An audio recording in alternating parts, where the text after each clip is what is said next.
Existem pecados que a Bíblia descreve como uma afronta direta à santidade de Deus. Mas quando falamos de pecados, a gravidade dos pecados sexuais é ainda maior. Desde os tempos antigos, essas transgressões foram responsáveis por julgamentos divinos devastadores. Sodoma e Gomorra foram consumidas pelo fogo, famílias foram destruídas, nações caíram e, o mais impressionante é que, apesar desses exemplos, a humanidade continua repetindo os mesmos erros. Antes de começar, lembre-se de curtir o vídeo e se inscrever no canal para não perder nenhuma de nossas publicações. Sem mais delongas, vamos lá. Mas o que exatamente a Bíblia classifica como pecados sexuais? Será que toda relação fora do casamento é condenada? Há algum pecado mais grave do que os outros? A resposta pode surpreender você. Hoje, vamos analisar 4 pecados sexuais que a Bíblia condena. E o quarto é o mais assustador de todos, trazendo consequências negativas e até físicas que podem marcar gerações inteiras. Você já ouviu falar sobre esses pecados? Qual deles você acha que é o mais grave? Será que nossa sociedade ignorará essas advertências e seguirá pelo mesmo caminho que levou Sodoma e Gomorra à destruição? Acompanhe este estudo até o final e você pode descobrir verdades que mudarão a maneira como enxerga as Escrituras e, quem sabe, até transformar a sua própria vida. Antes de explorarmos os 4 pecados sexuais condenados pela Bíblia, precisamos entender algo fundamental. Deus criou a sexualidade como algo sagrado e puro. Desde o princípio, o plano divino sempre foi que o relacionamento íntimo ocorresse dentro da aliança do casamento entre um homem e uma mulher. Em Gênesis 2:24, lemos: "Por isso deixará o homem o seu pai e a sua mãe e se unirá à sua mulher, e serão os dois uma só carne." Esse versículo não apenas estabelece a base do casamento, mas também define os limites da sexualidade conforme a vontade de Deus. No entanto, ao longo da história, a humanidade repetidamente distorceu esse dom, transformando-o em uma ferramenta de corrupção e pecado. O apóstolo Paulo adverte claramente sobre a seriedade desse assunto. Em 1 Coríntios 6:18 ele diz: "Fugi da imoralidade sexual." Qualquer outro pecado que alguém comete é fora do corpo, mas quem pratica a imoralidade peca contra o próprio corpo. Agora, vamos explorar o primeiro pecado da lista. Um pecado que destruiu reis, desfez famílias e deixou marcas irreparáveis ao longo da história. O primeiro pecado, o adultério. Poucos pecados causam tanta destruição dentro de uma família quanto o adultério. Desde os tempos antigos, a Bíblia trata essa transgressão com severidade, pois ela não apenas fere os envolvidos, mas também rompe os laços sagrados do casamento, uma instituição estabelecida pelo próprio Deus. Nos 10 mandamentos, há uma proibição direta: "Não adulterarás." Êxodo 20:14. O adultério é o ato de uma pessoa casada manter relações sexuais com alguém que não seja seu cônjuge.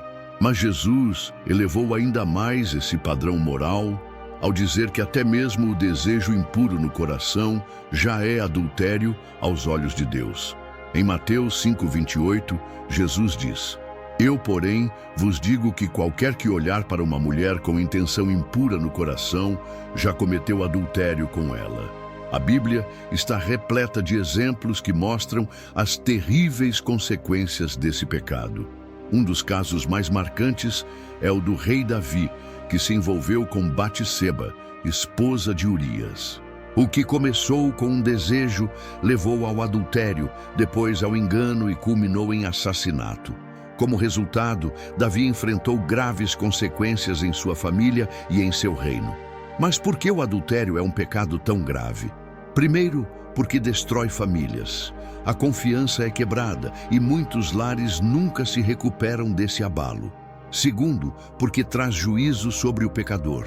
A Bíblia alerta em Hebreus 13:4: "Deus julgará os adúlteros e todos os imorais." Terceiro, porque afasta a presença de Deus. O adultério não é apenas uma traição ao cônjuge, mas também uma quebra do compromisso com Deus.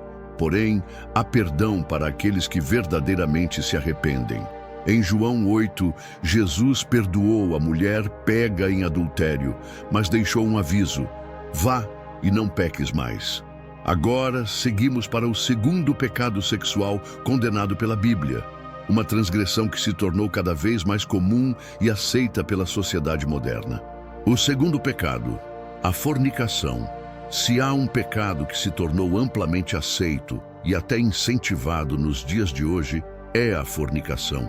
Diferente do adultério, que envolve a quebra de um compromisso matrimonial, a fornicação diz respeito a qualquer relação sexual fora do casamento. A Bíblia trata esse pecado com seriedade. Em Hebreus 13:4, encontramos um alerta claro: o casamento deve ser honrado por todos, o leito conjugal conservado puro, pois Deus julgará os que praticam imoralidade sexual e os adúlteros. Isso significa que Deus criou o sexo para ser desfrutado dentro do casamento, e qualquer prática fora desse propósito é condenada. A fornicação banaliza esse dom sagrado e leva a inúmeras consequências emocionais, espirituais e até físicas. Mas por que a fornicação é tão perigosa? Primeiro, porque corrompe o propósito divino da intimidade. Deus colocou o casamento como aliança antes da relação sexual, mas a fornicação inverte essa ordem e transforma o prazer em algo sem compromisso. Segundo, porque gera consequências destrutivas, gravidez inesperada, relacionamentos superficiais e aumento da infidelidade são apenas algumas das marcas desse pecado. Terceiro, porque endurece o coração contra Deus. Quanto mais a pessoa se entrega ao pecado sexual, mais se afasta dos caminhos do Senhor. O apóstolo Paulo reforça essa advertência em Colossenses 3:5. Fazei, pois, morrer a sua natureza terrena, imoralidade sexual, impureza, paixão, desejos maus e ganância, que é idolatria. A fornicação era comum entre os povos pagãos no tempo bíblico, e hoje vemos esse mesmo padrão se espalhando. A mídia, a cultura e até influenciadores promovem uma vida sem compromisso, onde o prazer vem antes dos princípios. Mas Deus chama seu povo para a santidade. Em 1 Tessalonicenses 4:3 está escrito: porque esta é a vontade de Deus, a vossa santificação, que vocês se abstenham da fornicação. Agora seguimos para o terceiro pecado sexual condenado na Bíblia. Um pecado que não envolve apenas o indivíduo, mas pode contaminar toda uma sociedade com suas práticas destrutivas. O terceiro pecado, a prostituição e a luxúria desenfreada. A prostituição e a luxúria desenfreada sempre estiveram presentes na história da humanidade. Na Bíblia, Deus condena duramente essas práticas, pois elas não apenas destroem a santidade do corpo, mas também levam à idolatria, corrupção e destruição espiritual. O apóstolo Paulo escreveu em 1 Coríntios 6:15 e 16: Não sabeis que os vossos corpos são membros de Cristo? Tomarei, pois, os membros de Cristo e fá-los-ei membros de uma prostituta? De modo nenhum. Ou não sabeis que o que se une à prostituta faz-se um corpo com ela?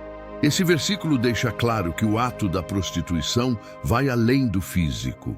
Ele representa uma união que contamina espiritualmente. A história mostra que sociedades entregues à prostituição e à luxúria sem limites enfrentaram decadência moral e destruição. O próprio apóstolo Paulo alertou que a entrega desenfreada ao pecado sexual endurece o coração e afasta o homem de Deus. Em Romanos 1:24-26, ele descreve como Deus entrega à depravação aqueles que insistem em rejeitar seus caminhos. Nos próximos trechos, continuaremos explorando o quarto pecado, aquele que traz as consequências mais devastadoras, impactando não apenas o indivíduo, mas gerações inteiras. O livro de Provérbios 7 descreve o perigo da prostituição como uma armadilha. Provérbios 7, 26, 27 diz: Muitos são os que ela derrubou feridos, e numerosos os que foram mortos por ela. A sua casa é caminho para a sepultura e desce para as câmaras da morte. Não há dúvidas do porquê a prostituição e a luxúria são tão perigosas. Primeiro, porque escravizam a alma. Quem vive na busca desenfreada por prazer nunca encontra verdadeira satisfação. A luxúria se torna um ciclo de vazio e dependência. Segundo, porque corrompem a sociedade. Quando a imoralidade se espalha, os valores se perdem, relacionamentos deixam de ter significado, famílias são destruídas e a pureza é desprezada. Terceiro, porque afastam a pessoa da presença de Deus. Em Oséias 4:12, Deus adverte: o espírito de prostituição os enganou e eles se foram infiéis ao seu Deus. A Bíblia também nos alerta sobre Jezabel, uma rainha que promoveu a prostituição espiritual e moral em Israel. Sua influência levou o povo a se afastar de Deus e praticar a imoralidade sexual. Como resultado, seu destino foi trágico. Mas há esperança. Em 1 Coríntios 6:11, Paulo lembra que apesar de alguns terem vivido na prostituição e no pecado, foram lavados e justificados pelo nome do Senhor Jesus Cristo. Agora, vemos o quarto e último pecado desta lista, o mais devastador de todos, com consequências que afetam não apenas quem o pratica, mas também gerações futuras. O incesto e a bestialidade são pecados sexuais que a Bíblia classifica como abominações. Essas práticas representam a total manipulação da moralidade e a violação dos limites naturais estabelecidos por Deus. Em Levítico 18, encontramos advertências diretas contra esses pecados. Nenhum homem se deitará com sua parenta próxima para descobrir a sua nudez. Nem te deitarás com animal algum para te contaminar com ele, nem a mulher se porá perante um animal para juntar-se com ele. É confusão. O incesto acontece quando parentes próximos se envolvem sexualmente. Embora algumas culturas tenham tentado normalizar essa prática, a Bíblia a condena veementemente. Já a bestialidade, por sua vez, é uma perversão ainda mais grotesca da sexualidade humana. Na lei mosaica, essa prática era punível com morte, pois violava completamente a santidade do corpo e da criação de Deus. É nítido porque esses pecados são tão graves. Primeiro, porque distorcem a ordem estabelecida por Deus. O sexo foi criado para ser uma união sagrada entre um homem e uma mulher dentro do casamento. O incesto e a bestialidade corrompem essa ordem e resultam em uma manipulação total. Segundo, porque trazem consequências físicas e espirituais irreversíveis. O incesto pode gerar malformações genéticas e doenças hereditárias, enquanto a bestialidade expõe a pessoa a enfermidades graves e corrupção espiritual.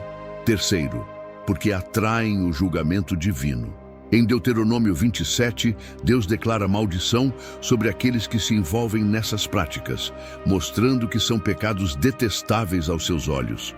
A bestialidade era comum entre povos pagãos e estava diretamente ligada à idolatria e perversão espiritual. Em Êxodo 22:19, Deus foi extremamente severo sobre essa prática.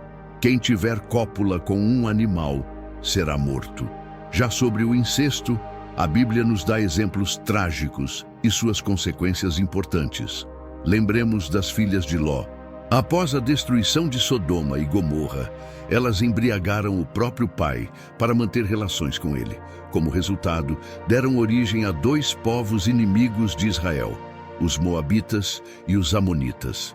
Vemos também Amnon e Tamar. Amnon, filho do rei Davi, desonrou sua meia-irmã Tamar. Esse ato de incesto gerou uma crise familiar devastadora e levou à sua própria morte. Após tudo o que vimos até aqui, surge uma pergunta fundamental: existe perdão para aqueles que caíram nesses pecados? A resposta é clara: sim. O Senhor não deseja que ninguém permaneça preso à culpa e ao peso das suas transgressões. Em 1 João 1:9, lemos uma das promessas mais poderosas sobre o perdão.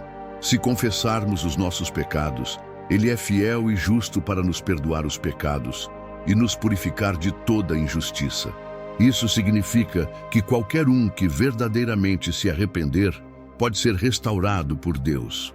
O pecado sexual pode trazer consequências graves, mas o amor de Deus sempre será maior do que qualquer erro.